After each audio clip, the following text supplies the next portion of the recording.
1975 সালের 6 সেপ্টেম্বর তুরস্ক এক ভয়াবহ ভূমিকম্পে কেঁপে ওঠে, যার ফলে প্রায় 3000 মানুষের মর্মান্তিক মৃত্যু ঘটে এবং হাজার হাজার মানুষ আহত ও গৃহহীন হয়ে পড়ে।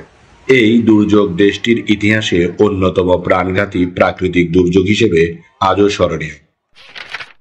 1993 সালের 6 সেপ্টেম্বর প্যালেস্টাইন লিবারেশন অর্গানাইজেশন আনুষ্ঠানিকভাবে ইসরায়েলকে রাষ্ট্র হিসেবে স্বীকৃতি প্রদান করে। এই ঘটনাটি ছিল মধ্যপ্রাচ্যের দীর্ঘস্থায়ী দ্বন্দ্ব মেটাতে একটি বড় পদক্ষেপ। 1993 সালের 6 সেপ্টেম্বর চট্টগ্রামে স্থাপিত হয় জিয়া স্মৃতি জাদুঘর।